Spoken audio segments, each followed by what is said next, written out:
Good morning. हम लोगों ने यूरोप में राष्ट्रवाद लेसन स्टार्ट किया हुआ है। इसका फर्स्ट पार्ट हम लोगों ने कर लिया था।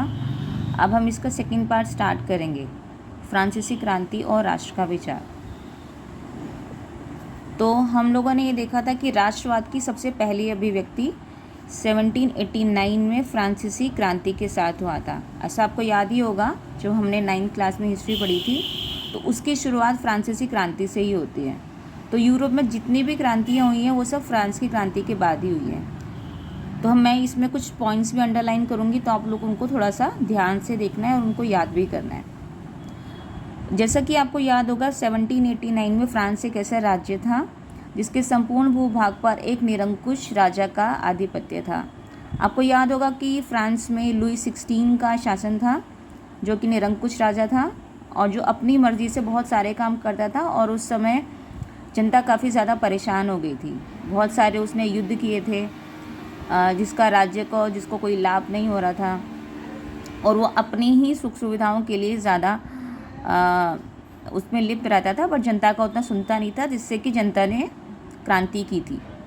तो फ्रांसीसी क्रांति से क्या हुआ था, उसमें राजनीतिक और संवैधानिक बदलाव हुए थे। तो आपने जब पढ़ा होगा लास्ट ईयर, तो आपने देखा होगा कि वहाँ पे लोगों ने लोकतंत्र की मांग की थी। तो उस तरीके से राजनीतिक और संवैधानिक बदलाव भी हुए थे, क्योंकि लोग चाहते थे कि संविधान आए राजशाही से निकल के। तो फ्रांसीसी क्रांति से जो राजनीतिक और संवैधानिक बदलाव हुए थे, उनमें प्रभुसत्ता राजतंत्र से निकलकर फ्रांसीसी नागरिकों के समूह में हस्तांतरित हो गई थी। इसका मतलब जो राजशाही थी प्रभुसत्ता की, जो लुई 16 जिसमें राजा था, वो राजसत्ता किसके हाथों में आ गई थी? फ्रांसीसी नागरिकों के हाथों में। और इस क्रांति ने घोषणा की थी कि अब लोगों द्वारा राष्ट्र का गठन होगा और वे ही इसकी नीति तय करेंगे। आपको याद होगा 3 स्टेट थी फ्रांस में, प्रथम state, second state and third state. और जो टैक्स देने का काम था वो सिर्फ थर्ड स्टेट ही करता था। तो इसीलिए थर्ड स्टेट ने स्पेशली बोला कि नहीं, हम लोग भी सभी लोगों के बराबर हैं और हम सब लोगों को ही एक समझा जाए। इसीलिए वो क्रांति हुई थी। अब स्टार्टिंग में क्या हुआ, प्रारंभ से ही फ्रांसीसी क्रांतिकारियों ने ऐसे कदम उठाए जिससे फ्रांसीसी लोगों में एक सामूहिक पहचान की भावना पैदा हो सकती थी। उन्होंने 2 कॉन्सेप्ट निकाले, पहला पितृभूमि का और नागरिक का। ये 2 मुख्य विचार थे फ्रांसीसी क्रांति में। पितृभूमि को ला पैट्री एंड नागरिक को ली सियोटेन भी बोलते हैं। ये दोनों विचार संयुक्त एक समुदाय के रूप में लेकर आए गए इस क्रांति में। तो इन दोनों का मतलब है, जैसे इंडिया में हम लोग भारत माता का कॉन्सेप्ट रखते हैं कि वो हमारी मातृभूमि है, वैसे ही फ्रांस में अपनी भूमि को पितृभूमि का दर्जा दिया जाता है। और एक नागरिक का विचार वो लेकर आ रहा है। नागरिक का मतलब है कि जितने भी लोग देश के अंदर रहते हैं वो सबके सब समान हैं और वो सब उसके रहने वाले नागरिक हैं। तो उन्होंने कहा कि जिससे एक संविधान के अंतर्गत समान अधिकार प्राप्त है, यानी कि सभी को संविधान के अंतर्गत समान अधिकार प्राप्त है। मैं आपको बताया था पहले भी, संविधान का अर्थ होता है सम प्लस विधान। संविधान बन के ही संविधान बनता है। इसका मतलब होता है कि सभी के लिए समान कानून है।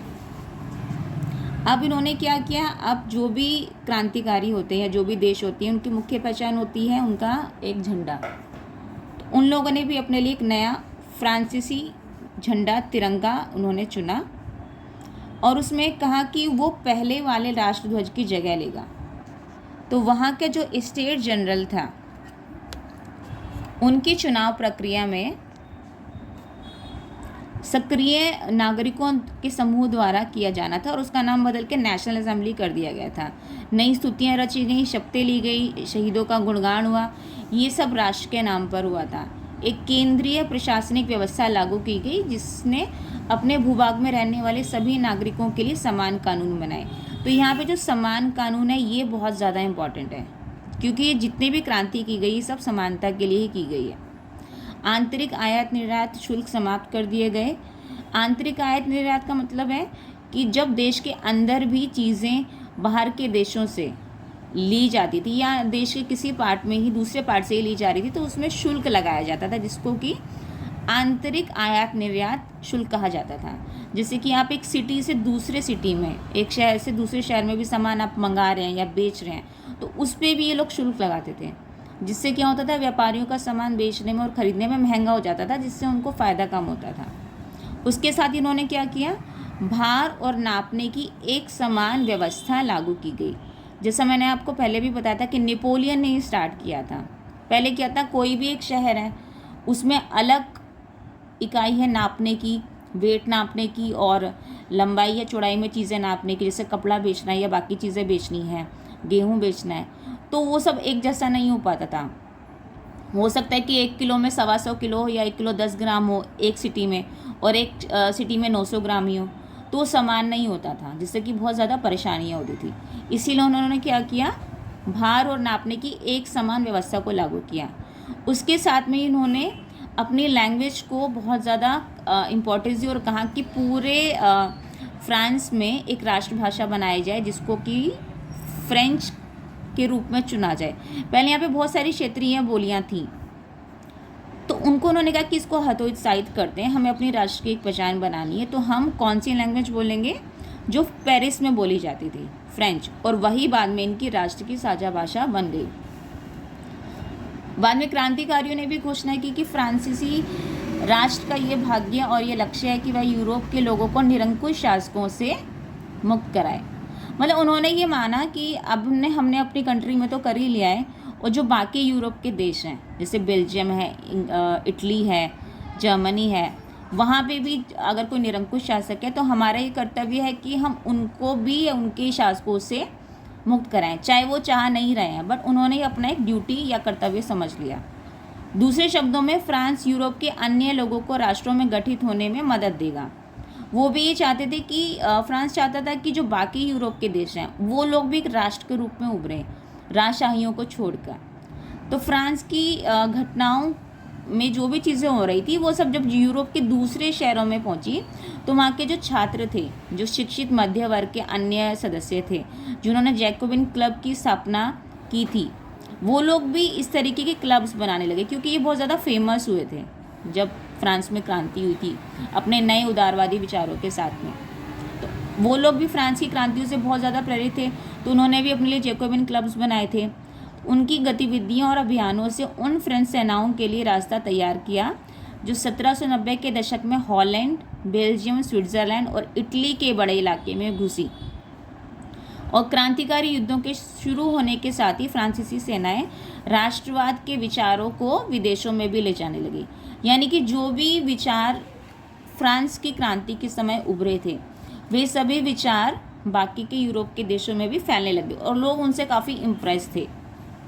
तो ये सब जब नेपोलियन बाकी सारे राष्ट्रों पर कब्जा कर रहा था, तो इन सारे विचारों ने नेपोलियन की एक तरीके से सहायता भी की थी, क्योंकि उनको लगता था कि नेपोलियन हमारे यहाँ आ रहा है, तो नेपोलियन भी उन विचारों के साथ या उन नए सिस्टम के साथ हमारे देश में आएगा, जैसा कि फ्रांस में हुआ है।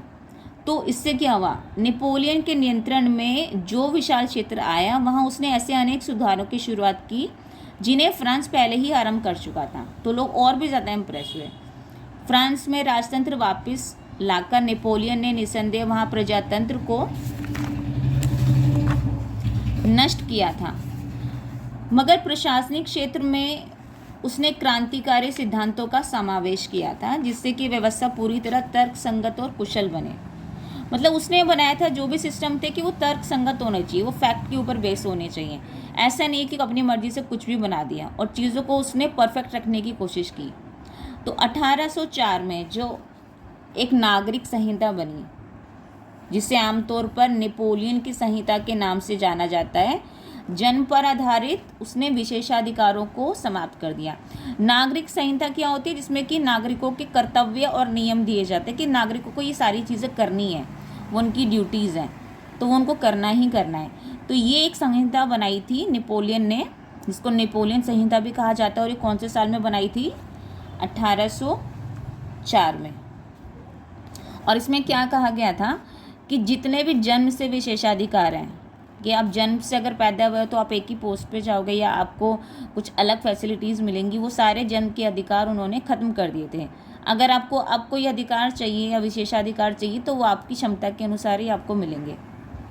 उसके बाद उन्होंने कहा कि उनके इस कानून के समक्ष बराबरी और संपत्ति के अधिकार को भी सुरक्षित बनाया। तो कानून के समक्ष बराबरी, ये तो लोकतंत्र का एक बहुत ही बेसिक सा विशेषता है इसकी, कि कानून के समक्ष सब लोग बराबर होने चाहिए।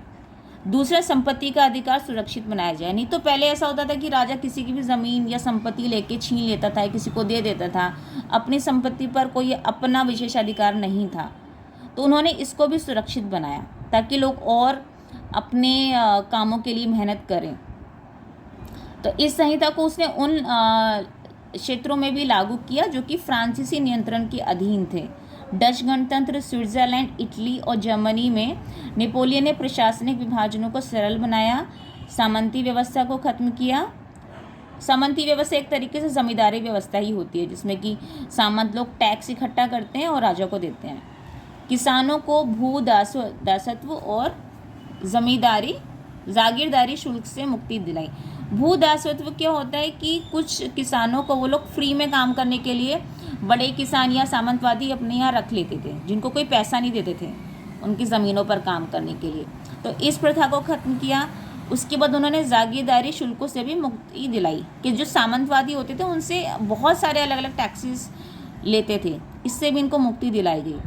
शहरों में भी कारीगरों के श्रेणी संघों के नियंत्रणों को हटा लिया गया।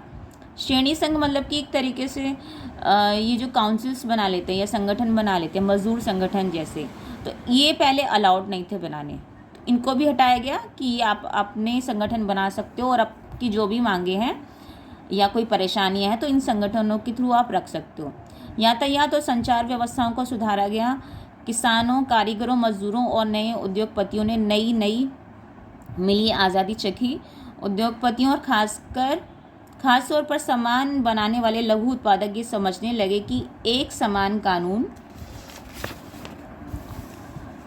मानक भार, नाप और एक नई राष्ट्रीय मुद्रा से एक इलाके से दूसरे इलाके में वस्तुओं और पूंजियों के आवागमन में सहूलियत होगी।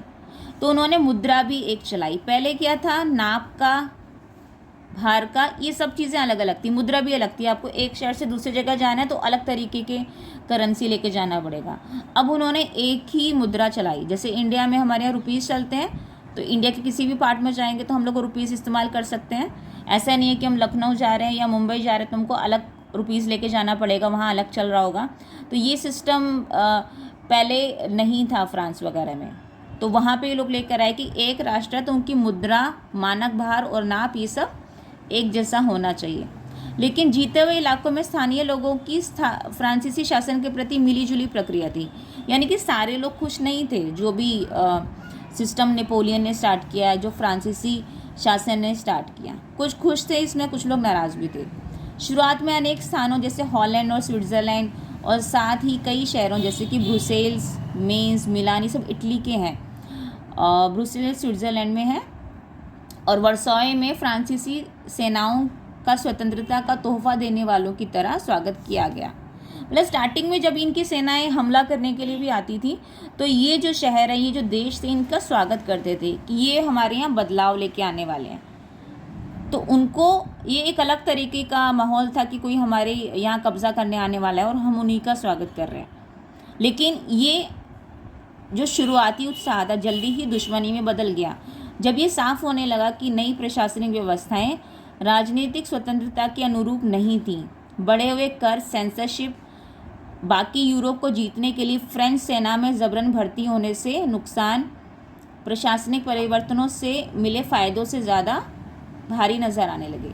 तो इन्होंने क्या किया था, फ्रांस जब सेना आई इन्होंने कुछ बदलाव तो किए, बट साथ में इन्होंने बहुत ज़्यादा टैक्सेस को बढ़ा दिया, कर को बढ़ा दिया। साथ में इन्होंने सेंसरशिप कर दी। सेंसरशिप का मतलब है कि आप बहुत सारे काम नहीं कर सकते हो। आपको कोई न्यूज़ छापनी है, आप न्यूज़ नहीं छाप सकते। कुछ भी चीज़ें करनी है, आपको सरकार के खिलाफ बोलना है या कोई काम करना है तो आपको उसके लिए पहले परमिशन लेनी पड़ेगी सरकार से, तभी आप कर पाओगे। और फ्रांस ने क्या किया, वो बाकी यूरोप को भी जीतने पे उसका ज़्यादा फोकस था और इसलिए वो फ्रेंच सेना में बहुत सारे सैनिकों को, लोगों को ज़बरदस्ती भर्ती कर रहा था। लोग नहीं चाहते थे फिर भी। तो इस तरीके की चीज़ें चल रही थी। यहाँ पे देखो एक पिक्चर है, यहाँ पे एक स्वतंत्रता के वृक्ष का रोपण किया जा रहा है। ये वृक्ष ये लगाया जा रहा है कहाँ, जर्मनी में। ये सब फ्रांस की सेनाएं लगा रही हैं। मतलब वो ये दिखाना चाह रही है कि जर्मनी में अभी तक स्वतंत्रता नहीं मिली है जर्मनी को, जर्मनी अभी भी पुराने विचारों पे रह रहा है। तो हम लोग आएंगे और नया वृक्ष लगाएंगे और यहाँ पर भी उन विचारों को फैलाएंगे जो कि फ्रांस में हैं, जिस तरीके के विचार। तो ये सीन बहुत ज़्यादा मतलब इस तरीके की चीज़ें होती थी। एक सिंबॉलिक चित्र है कि दिखाया गया, मतलब एक्चुअली ऐसा पेड़ नहीं लगाते थे, बट इस चित्र में ये दिखाया गया है कि ये लोग भी सेना लेकर आए हैं और ये दिखाना चाह रहे हैं कि हम भी यहाँ पे एक बदलाव लेकर आएंगे और बिल्कुल वैसी ही व्यवस्था करेंगे जैसे कि फ्रांस में। और यहाँ पर हम लोग एक चित्र देखेंगे, यहाँ पे पूरे यूरोप का देखा आपको कंट्रीज़ दिखाई देंगी। इसमें फ्रांस देखेंगे यहाँ पे है, तो यहाँ से इसने स्टार्ट किया, इसने स्विट्ज़रलैंड है और ये सब ऑस्ट्रिया है, ऑस्ट्रियाई साम्राज्य काफ़ी बड़ा था। पोलैंड है, यहाँ पर इंग्लैंड है, पर्शिया है, ये नीदरलैंड, स्पेन, ये सारे जो यूरोप है, ये पूरा यूरोप का ही मैप है। इन सब जगह इन्होंने कब्जा करने का कोशिश की थी। ठीक है, तो इस वीडियो में हम अभी इतना ही पढ़ेंगे, बाकी हम नेक्स्ट में देखेंगे।